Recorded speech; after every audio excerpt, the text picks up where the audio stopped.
안녕하세요. 예, 저도 찬양집을 가지고 나왔는데 저도 한 곡 하려다가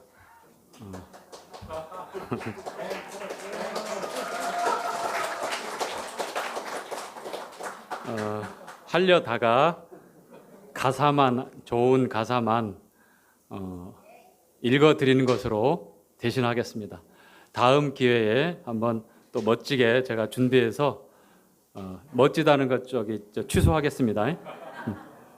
수식어가 숨쉬는 교회, 주님이 주인 되시는 교회, 믿음의 기도가 쌓이는 교회, 최고의 찬양을 드리는 교회, 말씀이 살아 움직이는 교회, 성도의 사랑이 넘치는 교회, 섬김과 헌신이 기쁨이 되어 열매 맺는 아름다운 교회, 주님의 마음 닮아서 이웃을 사랑하는 교회, 주님의 영광을 위해서 빛 대신 주님 전하는 교회, 사랑의 불꽃이 활짝 피어나 날마다 사랑에 빠지는 교회, 주께서 사랑하는 우리 교회가, 주께서 사랑하는 잠실교회가 이런 교회 되게 하소서. 아멘.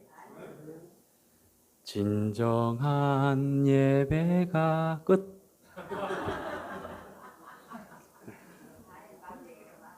이렇게 하는 곡인데요. 40년이면 정말 적지 않죠. 한 세대를 그렇게 나타내는 그런 기록도 있고요. 그리고 이 44에 관한 우리 한국 사람들의 오래된 정서는 과히 달가워하지 않죠. 엘리베이터에도 1층, 2층, F층, 5층 이렇게 올라갑니다. 1층, 2층, 3층, F층, 5층 이렇게 올라갑니다. 지금은 많이 달라지긴 했지만 이 40일, 40년, 우리 잠실교회가 40년이라고 하는 아주 적지 않은 시간 동안 오늘 이 시간까지 여기까지 에벤에셀의 하나님께서 도우시고 인도해 주셨습니다. 감사드립니다.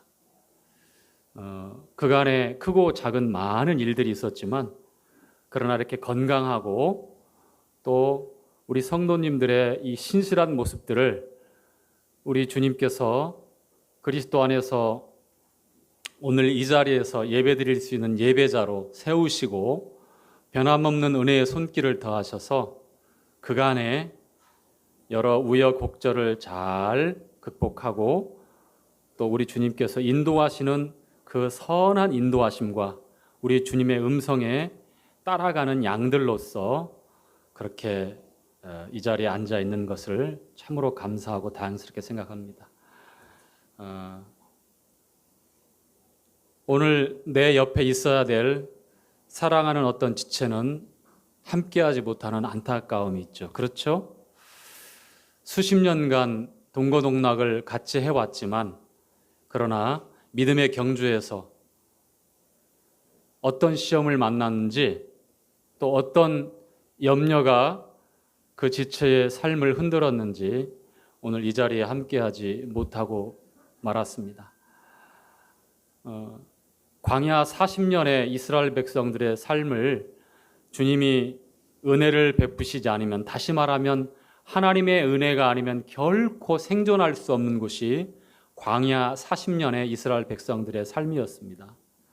먹는 것, 마시는 것, 입는 것, 씻는 것, 장렬하는 태양을 막아줄 구름 기둥과 칠흑 같은 어둠 속에서 하나님이 항상 함께 하시고 또 하나님의 임재를 보여주시는 그 불기둥을 통해서 변함없는 주님의 인도하심이 있었습니다. 날마다 이른 새벽에 만나를 통해서 먹을 양식을 공급하셨고 반석을 가르고 생수를 통하여 또 음료를 주셨습니다.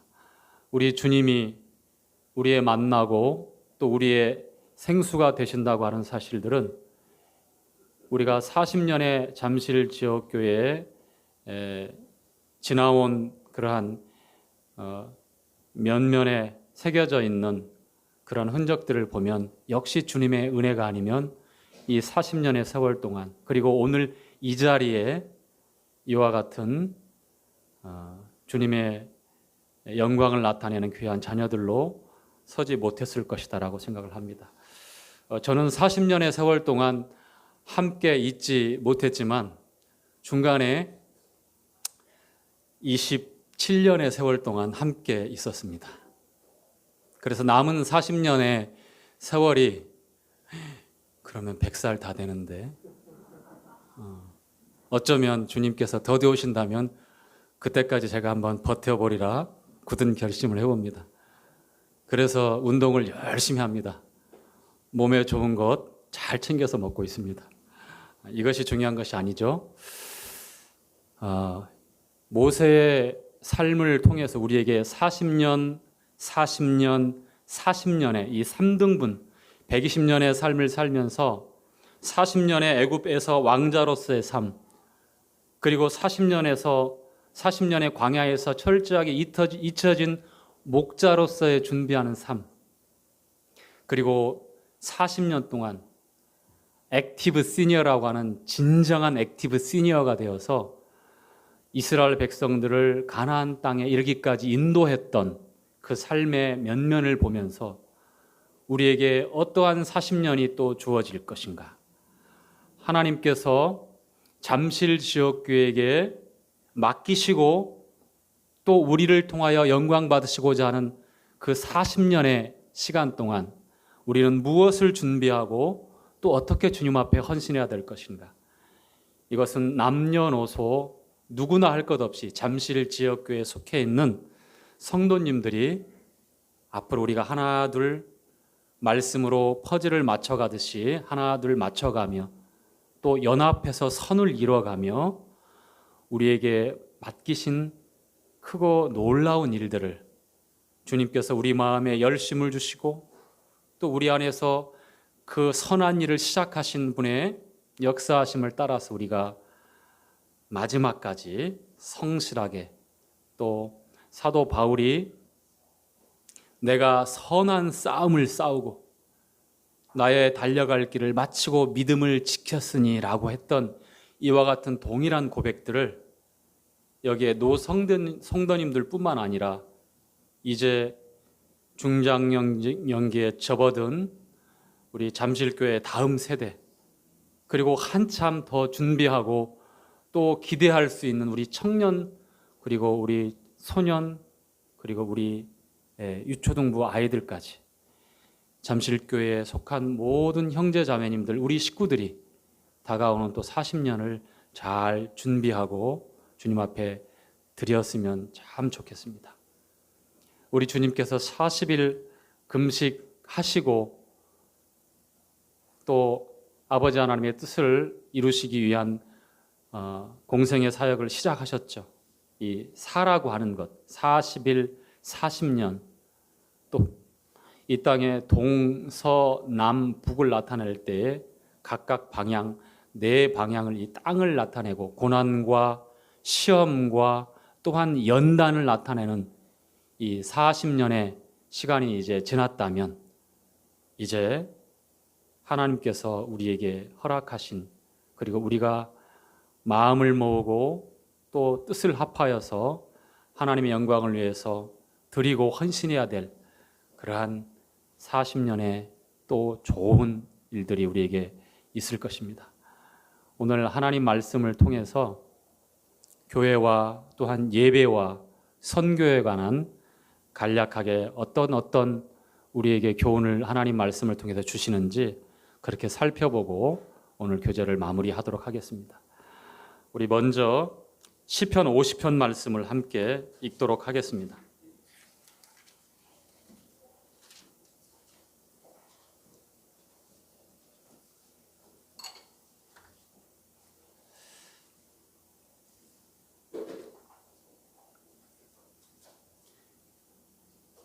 시편 50편 1절부터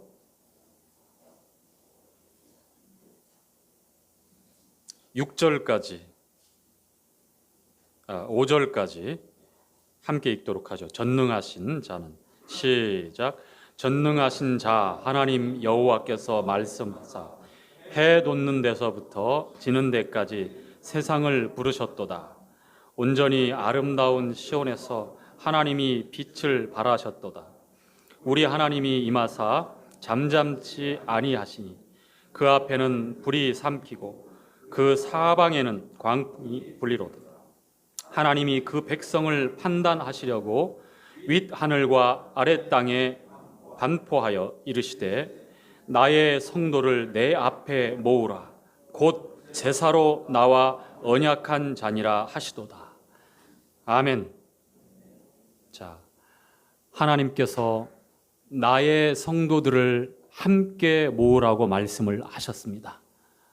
이 성도들은 제사, sacrifice, 희생물로 언약한 그러한 거룩하게 구별된 무리들입니다.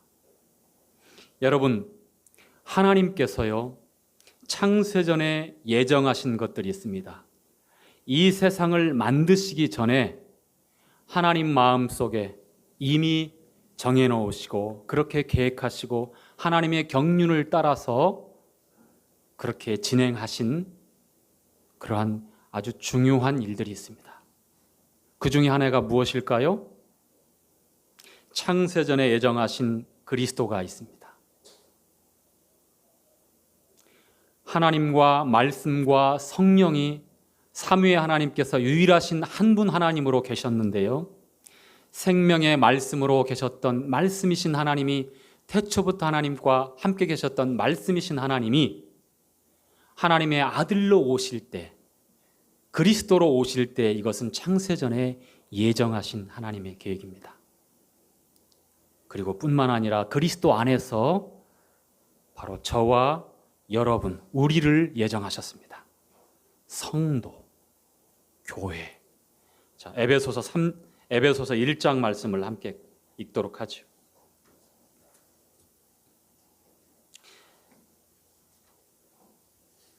에베소서 1장 3절부터의 내용입니다.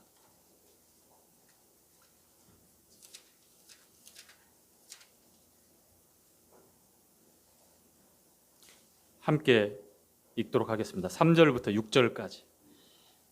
찬송하리로다. 시작.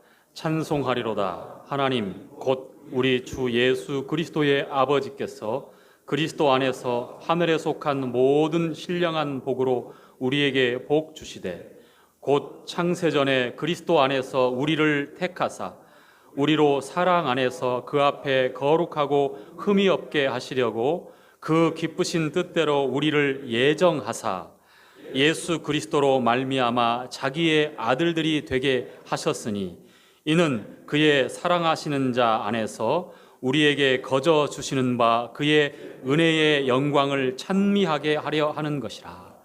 아멘. 창세전에 예정하신 그리스도 예수 안에서 우리를 택하시고 예정하셨습니다. 복수로 장로계의 운명론적인 예정론을 그 예정론의 근거가 되는 말씀이 아닙니다. 개인적인 운명론적인 택자의 예정론이 아니라 창세전에 예정하신 그리스도 안에서 우리를 예정했다고 하는 복수로 희생물로 약속하신 하나님의 거룩히 구별된 무리, 이 성도들, 교회를 예정하셨다는 말씀이에요. 왜 그랬습니까? 6절 말씀에 하나님의 영광을 어떻게 하기 위해서요?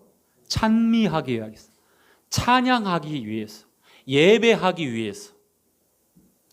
우리가 왜 주일날 안식 후 첫날이라고 되어져 있는 이 주일, 주님의 날, 한 주의 첫날, 예수님이 부활하신 날, 새로운 언약을 따라 이제 우리에게 특정한 날만 안식일이 아니라 성도에게는 모든 날이 그리스도 안에서 이제 안식일이 되었습니다.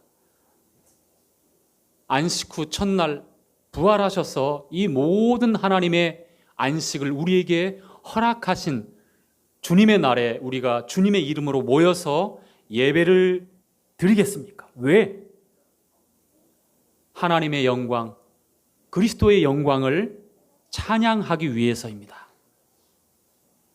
하나님의 거룩한 아들, 구별된 아들이신 맏아들 되신 예수 그리스도의 그 희생을 통해서 주님의 보배로운 그 피에 생명되는 그 피 흘림의 약속을 통해서 영원하고 완벽하고 영원한 그 약속으로 우리를 부르시고 우리를 택하시고 우리를 선대하시고 우리를 하나님이 기뻐하시는 왕가의 제사장으로 세우셔서 예배 드릴 수 있도록 하나님의 영광을 찬미할 수 있도록 우리를 부르셨습니다. 우리가 주님의 이름으로 모이는 것, 그것이 제1의 목적이 되는 것이에요. 사람의 호불호에 따라서 우리가 말씀을 듣기 위해서 어떠한 공동체의 친교를 위해서 모이는 것이 주 목적이 아닙니다. 하나님의 영광을, 그 아름다운 덕을 찬양하고 선전하기 위해서 나타내고 증거하고 하나님께 합당한 영광과 감사를 드리기 위해서 우리가 모이는 것입니다. 마태복음 16장에서 우리 주님은 이 교회에 대해서 처음 언급하셨어요. 제자들에게 묻습니다. 사람들이 나를 누구라 하느냐? 어떤 이는 선지자, 어떤 이는 엘리야라 하더이다. 그러면 너희는 나를 누구라 하느냐? 어떻게 알고 있느냐? 베드로가 이렇게 고백을 합니다. 다 함께 시작. 주는 그리스도시요 살아계신 하나님의 아들이시니다. 아멘. 바요나 시몬아, 내가 복이 있도다. 내가 복이 있도다. 내가 지금 고백한 그 고백은, 그 진리는 혈과 육을 통해서, 이 세상의 학습을 통해서, 오래된 경륜을 통해서, 사람들의 지혜에 의해서 알려지고 배워서 된 것이 아니라 하늘에 계신 아버지께서 너희에게 허락한 특별한 은혜이다라고. 여러분이 지금 그렇게 믿음의 고백을 하고 있다고 하는 것, 하나님의 아들 예수 그리스도에 대해서 주는 그리스도시요 살아계신 하나님의 아들이니다라고 고백하는 그 믿음의 고백은 베드로와 같은 특별한 은혜를 받은 하나님의 약속으로 선별되고 구별된 하나님의 백성이다라고 하는 분명한 증거이며 분명한 믿음의 고백이라고 하는 사실을 여러분 분명히 아시기 바랍니다. 이어서 또한 주님 말씀합니다. 내가 이 반석 위에 내 교회를 세우리니. 누구의 교회요? 여러분은 주님의 것입니다. 저와 여러분은 주님의 것이. 온 교회라고 일컬어진 주님이 오셔서 예루살렘 교회로 시작을 해서 안디옥 교회, 소아시아에 있는 7교회, 또 지중해 연안에 있는 많은 교회들이 이제 생겨납니다. 그 모든 교회들, 2000년이 지난 오늘 이 시간, 잠실 지역교회에 이르기까지 이 모든 교회가 주님의 것이에요. 내 교회를 세우리니. 내 교회를 세우리니. 음부의 권세가 이기지 못하리라. 지옥의 문들이 이기지 못할 것이다 라고 말씀을 합니다. 마태복음 18장에서는 주님께서는 두세 사람이 내 이름으로 모인 곳에는 나도 그들 가운데, 그들 한가운데 나도 있다라고 주님 말씀하셔요. 하늘에서 너희들이 풀면 하늘에서 풀리고, 너희들이 매면 똑같이 매어진다라고 약속합니다. 베드로에게 약속했던 천국의 그 열쇠를 교회에게 똑같이 주셔요. 풀고 맺는 그 놀라운 하나님의 약속이 어디에 있다고요? 교회 안에 있다고 하는 겁니다. 그만큼 교회가 하나님께서 허락하신 책임과 역할과 또 하나님 앞에서 감당해야 될 일들이 고귀하다고 하는 겁니다. 음부의 권세가 이기지 못하는 교회, 거룩한 희생물 예수 그리스도의 희생을 통해서 약속하고 구별해서 부르신 특별한 무리들, 구원받은 그러한 성도들의 모임이 바로 교회입니다. 주님의 이름으로 모이는 것이 어떤 의미입니까? 사람의 뜻과 사람의 계획을 따라서 이 교회에서 되어지는 일들이 하나도 없다고 하는 것입니다. 이 불완전한 사람들이 모여 있습니다. 성도님들 믿음으로 완전한 의로움을 가지고 있지만 예수 그리스도의 의로움을 우리가 전가되어서 우리 안에 조금도 흠이 없고 어떠한 흠과 티끌도 찾을 수 없는 아주 완전한 신분의 완벽한 그리스도의 의로움이 우리에게 다 차별이 없이 있지만, 그러나 우리의 현 상태에 있어서 부족하고 허물지고 주름진 것이 많이 있다는 것은 우리가 잘 알고 있습니다. 우리의 생각에서, 우리의 마음에서, 우리의 판단과 또 우리의 가치 기준에 있어서 여러 시행착오를 겪습니다. 그러한 사람들이 교회 안에 모였기 때문에 역시 동일하게 어려움을 겪을 수 있습니다.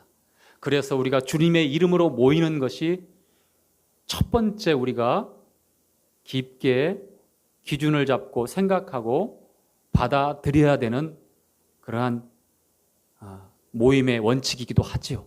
주님의 이름, 곧 하나님의 말씀, 우리 주님의 말씀대로, 우리 주님의 머리 대신 우리 주님의 의지, 우리 주님의 뜻대로 교회는 흘러가는 것입니다. 함께 가는 것입니다. 그것이 주님의 인도하심입니다. 요한복음 10장에서 주님께서는 선한 목자가 되신다고 말씀하셨고, 양인 우리를 위하여 목숨을 버리는 분으로 그렇게 기록되어 있습니다. 또한 그 양들, 주님의 양들은 주님의 음성을 듣는다라고 말씀을 합니다. 타인의 음성은 목자의 음성이 아니기 때문에 오히려 도망쳐요. 받아들일 수 없습니다. 시력이 약하고 멀리에 가물가물 누가 누군지 잘 모르지만 저 멀리에서 목자가 누구누구야 라고 양의 이름을 부르면 조금도 의심하지 않고 그 음성이 나는 곳, 그 음성을 바란 그 인격체, 목자이기 때문에 그분을 향해서 꺼리낌 없이 나아가고 그 앞에서 즐거워하고 안식을 누립니다. 이게 양의 특징이에요. 우리 주님은요, 우리에게 성령을 통하여 말씀하십니다. 인도하십니다. 그리고 그 음성을 통하여 우리는 주의 음성을 따라서 인도함을 받는 것이에요. 왜냐하면 우리가 주님의 양이기 때문입니다. 교회는요, 주님의 이름으로 모인다고 하는 그 의미가 바로 그런 것입니다. 갈등과 분열과 다툼 때에 따라서는 있을 수 있습니다. 그러나 이 모든 문제와 어려움들은 무엇으로 해결합니까? 하나님의 말씀으로 해결합니다. 하나님의 말씀은 복잡하지 않습니다. 학습 능력이 뛰어난 사람들, 그리고 고등 교육을 끝까지 잘 받고 학박사의 어떤 자격을 가진 사람들만 논할 수 있는 책이 아닙니다. 살았고 운동력 있는 이 말씀은 하나님의 사람을 온전케 합니다. 구원을 얻기 위해 부족함이 없습니다. 하나님께서는 이 기록된 말씀을 통해서 이 교회의 모든 일들이 분별되어지고 또 진행되어지고 그렇게 해서 주님의 음성을 따라 인도함 받는 것이죠. 우리가 지난 40년 동안 크고 작은 갈등과 다툼에 있어서 하나님 말씀을 먼저 우리가 앞자리에 두지 않을 때 이 문제는 풀기 어려웠다는 것을 우리가 잘 알고 있습니다. 말씀 앞에 겸손하고 굴복하고 복종할 때에 그 어떤 난제라도 풀리지 않는 것이 없었으며 그 복잡한 어떤 갈등이라도 잠잠하게 되지 않는 것이 없었습니다. 앞으로도 마찬가지입니다. 주님의 이름으로 모인다고 하는 것, 주일날 함께 모이는 모임이나 수요일 모임이나 그리고 화요일날 기도 모임이나 토요일날 청년 모임이나 그리고 크고 작은 성도님들의 모든 주님의 모임 가운데 하나님의 말씀, 주님의 음성에 귀를 기울이고 하나님의 말씀을 따라서 우리가 인도함을 받는 그러한 교회가 될 수 있도록 함께 기도하고 그렇게 믿음으로 나아갑시다. 아멘. 그리고 두 번째, 예배입니다. 우리가 모여서 첫 번째로 주님 앞에 준비해서 드려야 되는 게 무엇이죠? 예배입니다. 예배. 갈수록 이 예배에 대해서 우리가 이 예배에 대한 우리의 태도와 가치가 퇴색되어지고 약해지는 그러한 시대에 살고 있습니다. 우리는 지난 2년 수개월의 팬데믹 상황에서 여전히 아직까지도 그렇게 연약 가운데 일어나지 못하고 그렇게 주저앉아 있는 성도들이 소수로 있습니다만 이래서는 안 됩니다. 수요일 날에도 잠깐 언급을 드렸지만 히브리서 10장에 이미 2000년 전에 히브리 성도들에게 사도 바울을 통해서 기록할 때에 보면 모이기를 패하는 어떤 자들의 습관과 같이 하지 말고 오직 그날이 가까움을 볼수록 모이기를 더욱 힘쓸 것을 말씀합니다. 여러분, 사도행전 2장과 사도행전 20장에 보면 안식 후 첫날 떡을 떼기 위하여 모였습니다. 그런데 이 모임은 고린도전서 11장 말씀을 통해서 같이 부연해서 설명을 드리도록 하겠습니다. 고린도전서 11장입니다.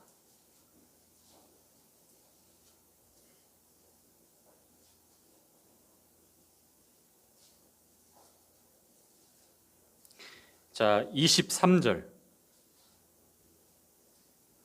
함께 읽지요.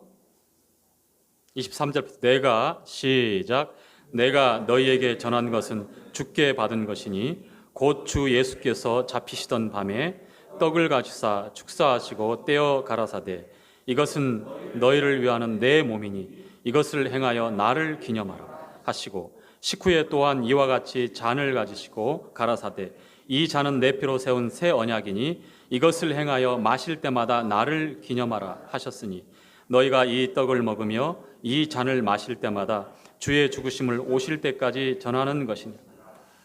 주의 만찬에 관한 설명인데요, 사도 바울은 주께 받은 것이며 고린도 교회 성도들에게 그렇게 그대로 받은 대로 전해 주었습니다.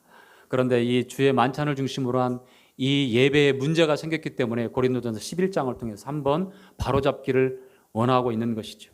여러분, 우리가 모일 때에 이 주의 만찬을 중심으로 해서 모여서 예배를 드립니다. 주님이 명령하셨고 주님이 제정하셨어요.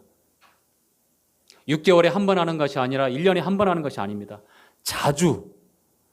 우리가 이어서 읽었던 말씀에 보면 영어 성경에 보면 업트라고 해서 자주라고는 고어체 자주라고 하는 그 말이 다 기록되어 있어요. 자주 행하여. 성도들은요, 날마다 모였어요. 떡을 떼기 위해서. 초대교회 성도들은요, 집집마다 소수로 모일 때마다. 왜요? 주님을 기억하기 위해서.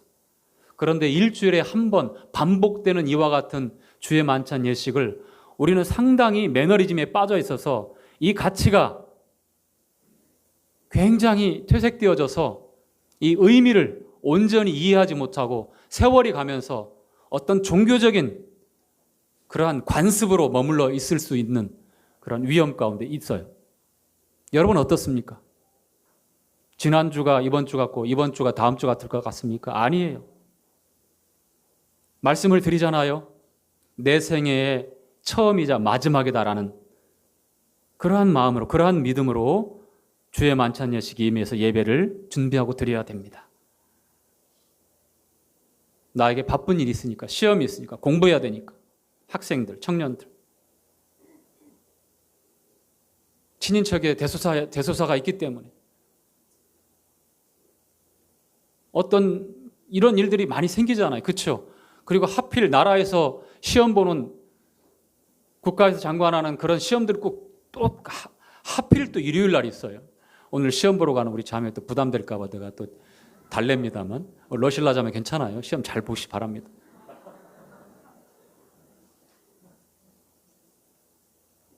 적어도 우리가 갖고 있는 이 예배에 대한 현재 가지고 있는 이 가치 너무나 지금 언월슬리로 바꿔지고 있는 것처럼 참 두렵습니다. 그래서는 절대 안 됩니다. 주님의 죽으심을 오실 때까지 보여주는 것입니다. 전하는 것입니다. 자주 행해야 되는 것이죠. 그렇죠? 이사야서 43장의 21절의 말씀에 이렇게 기록하고 있습니다. 내 백성은 나의 찬송을 부르게 위함이라고 말씀합니다. 이스라엘 백성을 향해서 주님 말씀한 것이지만 고스란히 우리 교회를 향해서 말씀하는 거예요. 희생물, 거룩한 주님의 희생을 통해서 약속한 이 교회를 통해서 주님 또 한 번 말씀하시는 거예요. 내 백성은 나의 찬송을 부르기 위함이라. 예배 시간에 찬양 부르는 것이 그렇게 힘듭니까? 트롯, 대중가수, 아이돌 가수의 노래 따라 부르는 것은 목이 터져라 부르죠. 노래방 갔다가 오면 목이 쉬어가지고 있는 사람들이 많아요. 예배 드릴 때에 찬양 드리는데 힘들다고 목소리를 안 내는 사람들, 잘못된 거예요. 하나님께 찬양할 때에 큰 소리로 가사 한마디 한마디에 나와 있는 그 내용, 의미를 곰씹으면서 우리 주님을 깊이 생각하고 우리 주님을 바라보면서 예배를 드리는 겁니다. 히브리서 3장에 하늘의 부르심을 받은 거룩한 형제들아, 우리 믿는 도리의 사도시며 대제자적인 예수를 깊이 생각하라. 또한 12장에서는 얽매이기 쉬운 모든 무거운 짐과 그 짐들을 다 벗어버리고 믿음의 창시자요 완성자이신 우리 주 예수 그리스도를 바라보자. 바라보라. 생각하고 바라봐야 됩니다. 누구를요? 그리스도를. 창세전에 예정하신 그리스도로. 그리스도 그 안에서 우리를 택하시고 우리를 예정하신 하나님을 생각하고 하나님을 바라보면서 예배를 드려야 합니다. 만찬에 돌아가는 그 떡을 뗄 때도 보면 쌀알보다도 더 조그만하게 떼요. 거의 입에서 녹여 먹는 것 같아요. 우리 자매님들한테 특별히 거기다 산삼가루를 많이 넣어가지고 서로 많이 떼어먹게 만들어야 됩니까? 아니죠. 어쩌면 이제 우리가 지금 쌀문 하니까 우리가 떡으로 하지만 성경에는 빵이에요. 브레드. 맞자, 히브리 말로 맛소라고도 하는데요. 그거를 공수해서 이스라엘에서 사가지고 와서 구할 수 있거든요. 우리 모임에서는 또 그렇게 해보는 것도 좋을 것 같습니다. 주님이 만찬 제식을 할 때 그 빵을 가지고 있어요. 무교병. 납작한 빵 가지고 누룩이 없는 거. 우리에게 맛의 풍미를 느끼라고 그렇게 떡을 떼는 게 아니에요. 아시겠죠? 형제님들, 자매님들 예배 드릴 때에 찬양을 크고 우렁차게 큰 소리로 많은 물소리 같다고 하잖아요. 우리 주님의 음성을. 그러면 우리도 많은 물소리처럼 우렁차게 하나님 앞에 힘을 다해서 목이 쉬어도 괜찮아요. 예배 드리면서 목이 쉬었다고 하는 것은 얼마나 놀라운 훈장인지 몰라요. 그렇게 합시다. 아멘. 저는 타고 나면서부터 성량이 적어요. 저는 모기하고 너무 친한 베스트 프렌드라 벗어날 길이 없어요. 아닙니다. 배에 힘을 주고 큰 소리로 찬양을 드려야 합니다. 예배가 회복되지 않으면 우리 삶에 그리고 앞으로 주어진 40년에 주님이 인도하시는 삶에 있어서 첫 단추, 첫 발을 내디딜 때 항상 문제가 있어요. 우리 모임의 특징, 주의 만찬을 중심으로 해서 예배드리는 이 예배가 풍성하고 이 예배가 참으로 주님이 기뻐하시는 영적인 그러한 영과 진리로 드려지는 예배가 더더욱 풍성해지면 이 주일날 상처받고 염려가 있고 또 영적으로 약한 우리 성도님들이 하나둘 회복되어져요. 예배는 우리를 치유하는, 물론 예배는 하나님께 드려지는 그 시간이지만 여러분 자신을 치유하는 그러한 놀라운 시간이기도 합니다. 그래서 여러분 각자가 작은 불꽃일지 모르지만 이 작은 불꽃들이 함께 어우러지고 뭉치면 큰 타오르는 불길이 되어서 얼마나 놀라운 일들을 또 나타내고 일으키는지 모릅니다. 아시겠죠? 우리가 그렇게 예배를 드리도록 해야 합니다. 자, 마지막으로 한 말씀 찾고 마치도록 하겠습니다. 안디옥 교회가 어떻게 주님 앞에서 말씀을 따라 순종했는지. 자, 사도행전 11장입니다.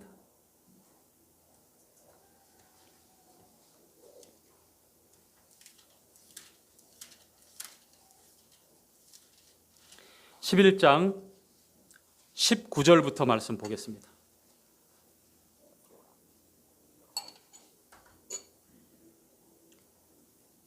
19절부터 26절까지 함께 읽죠. 시작.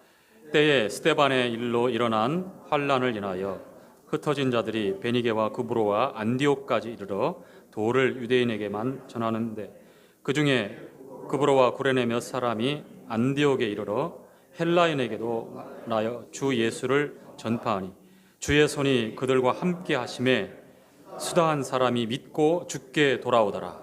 예루살렘 교회가 이 사실을 소문을 듣고 바나바를 안디옥까지 보내니 저가 이르러 은혜를 보고 기뻐하여 모든 사람에게 굳은 마음으로 주께 붙어 있으라.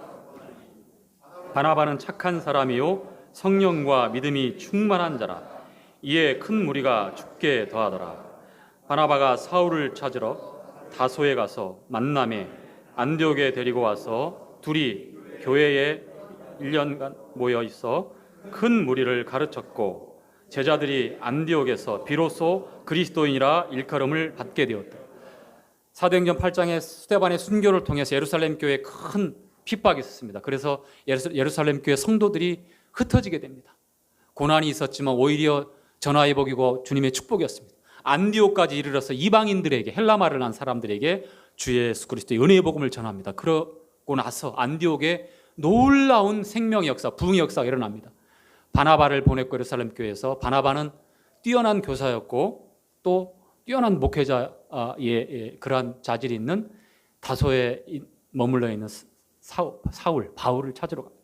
그래서 둘이서 1년간 안디옥에 머무르면서 굉장히 많은 사람들을 가르칩니다. 어떻게 됐습니까? 놀라운 일들이 일어납니다. 안디옥은 지금 시리아 지방에 있는 도시인데요.